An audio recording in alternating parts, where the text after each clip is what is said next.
하나 예를 또 들어보죠. 이건 우리가 라운드 숄더라고 합니다. 어깨가 둥글다는 뜻이죠. 우리말로 하면 웅크려진 어깨, 이런 것을 이야기를 하거든요. 그러면 되게 다 병원에 가는 건 아니잖아요. 그래서 내가 집에서 치료는 할 수 없을까? 왜 그럴까?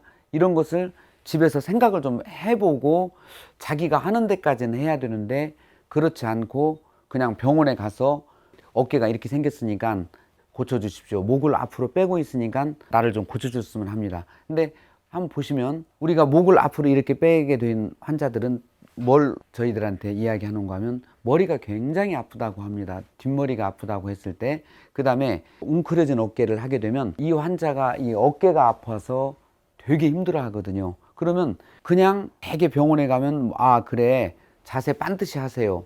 그러면 어떻게 반드시 해야 되는 것을 제대로 가르쳐 줘야 되는데 이걸 가르쳐 주지 않는 거예요. 그러면서 어깨 반드시 하면 됩니다. 어깨를 앞으로 펴고 다니세요. 근데 실제적으로 어떻게 해야 내가 그걸 반드시 할 수 있는가?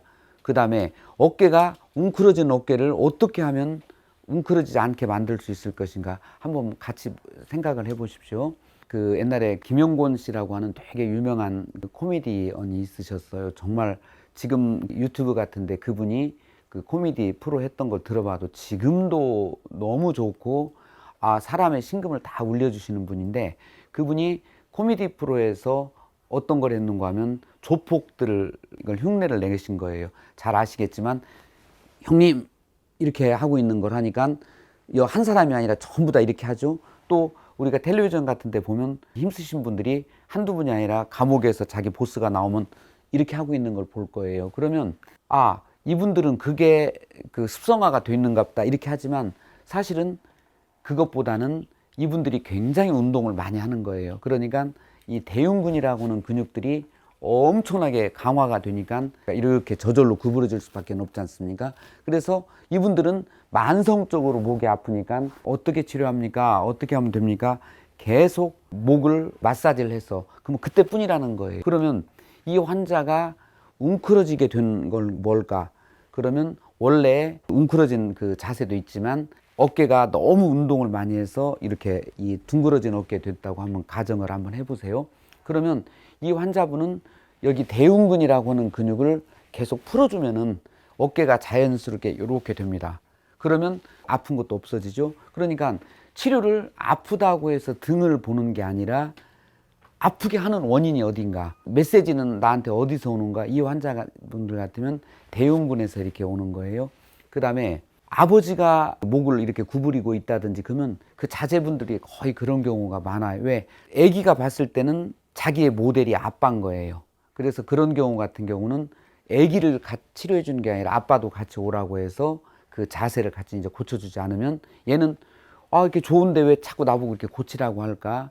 그래서 그게 더 별로 고치지도 않는 그런 거예요. 그래서 저는 이 환자분이 왔을 때 대흉근을 절대적으로 마사지를 하라고 하는데 엄청나게 많이 아파해요. 그리고 아기들이 목을 이렇게 앞으로 했을 때는 뭐 다른 메시지가 아니라 부모가 준 메시지, 그 다음에 본인이 그렇게 했기 때문에 어깨가 뼈가 부러졌을 때는 팔자붕대를 해서 어깨를 편하게 해주면은 바로 거북목하고 어깨가 이제 풀어지는데요. 여기 사진 보시면 아 이렇게 해서 이렇게 바로 고치면 얼마나 좋겠습니까? 이게 이렇게 하니까 너는 이렇게 생겼어. 그러니까 이렇게 해야 돼. 그러면 이게 가능합니까? 근데 대개 보면 목 반드시라는 말만 들었지 어떻게 해서 이렇게 되는가 그것을 설명을 굉장히 안 해주고 있는 거예요. 그러면 여기를 저 같은 경우는 보면 먼저 옆으로 해서 사진을 찍어줍니다. 사진을 찍어주면은 본인이 보고도 내가 자세가 이렇게 생긴 거예요. 왜? 되게 이렇게 자세를 하고 있어도 본인은 이렇게 하고 있다고 생각을 하는 거예요. 그래서 이런 경우 같으면 사진을 찍어서 당신은 이렇게 됐는데 이렇게 되면 굉장히 보기가 싫지 않습니까? 아, 그건 동의됐죠. 그래서 그러면 이것을 어떻게 이렇게 하는 자세로 만들까요?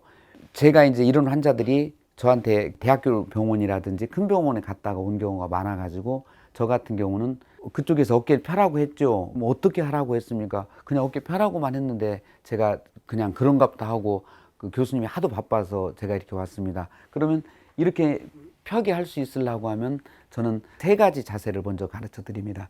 첫째는 당신이 이렇게 섰을 때, 이런 사람이 이렇게 섰을 때 어떤 느낌이 들까? 그러면 이 사람은 자기는 이렇게 서 있는데 이렇게 서 있다고 생각하기 때문에 당신이 반드시 서게 되면은 느낌이 마치 뒤로 넘어가는 느낌이 들 것이다. 그러면 이렇게 반드시 우리가 볼 때 반드시 보이는가 보다 이렇게 설명을 해주고 한번 해보라고 합니다. 그러면 진짜 뒤로 많이 넘어가는 것 같네요. 그래서 당신이 뒤로 넘어가는 것 같은 느낌 들 때 우리는 비로소 반듯하게 보인다. 그 다음에 두 번째는 마치 거만한 사람처럼 당신이 걸어갈 때 누가 볼 때 당신을 굉장히 거만하다고 생각할 겁니다. 왜? 흐른다고 당신은 생각을 합니다. 원래 이렇게 다니는 사람이 이렇게 해놨기 때문에 이렇게 생긴 사람이 이렇게 뒤로 걷다고 생각해서 본인이 이렇게 걷는다고 하니까 되게 거만하다고 느낄 때, 당신이 거만하다고 느낄 때 우리가 볼 때는 반듯합니다. 세 번째는 만약에 이 상태에서 햇빛을 보게 되면 맨날 우리가 이렇게 익숙해져 있기 때문에 이렇게 들어왔을 때 목을 반듯이 펴면 햇빛 들어오는 방향이 달라지기 때문에 눈이 부셔요. 이럴 때 당신이 되게 반듯해진 겁니다 해가지고 제가 보는 것은 당신이 아마 부모님이라든지 당신이 좋아하는 사람들이 자세를 이렇기 때문에 선천적으로 배웠을지는 모르지만 이제부터 이렇게 바꾸시면은 많이 됩니다. 그러면 되게 빨리 바꿔지고 다음 외래 왔을 때 어떻습니까? 물어보면 굉장히 반듯이 많이 와요.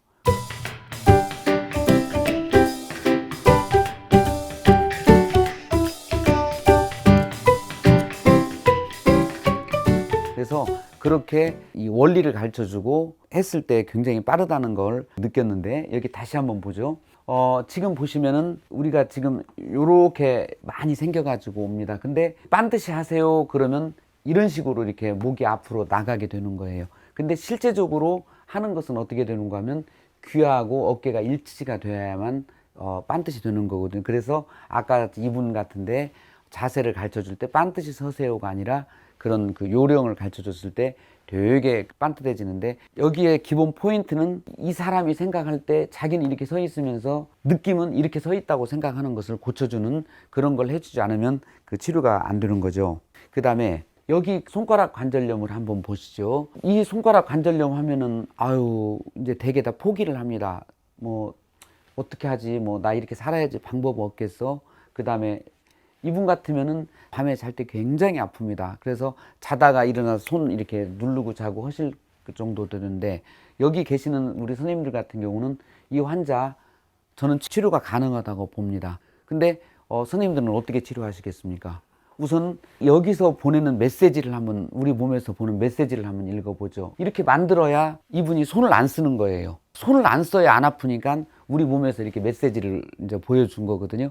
그러면 우리는 그 메시지를 읽는 게 아니라 여기다가 주사 놔주고 어떻게 좀 마사지나 좀 해주고 하는 그런 걸 보는데, 그래서 그 메시지를 한번 읽어보죠.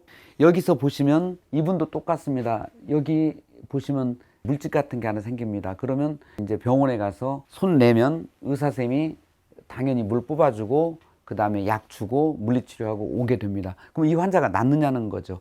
그래서 여기서 보시면 이 관절이 다 깨진 거예요. 이 관절이 깨지는 걸 우리는 당연히 퇴행성 관절염이라고 하는데, 우리가 읽어야 될 것은 뭔가 하면 왜 내 몸이, 내 손이 이렇게 변했을까? 그 원인은 어디가 될까? 이것을 이제 보는데, 여기를 한번 보시죠. 이게 당연히 엄지손가락이고 손가락인데, 이 손가락의 끝에서 이렇게 쭉 이렇게 가는 걸 힘줄이라고 해요.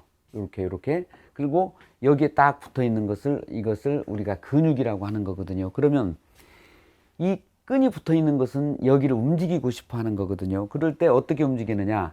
우리 머릿속에서 이 근육에다가 이렇게 좀 잡아 당겨 봐. 그러면 여기가 쭉 잡아 당기면 여기가 어떻게 됩니까?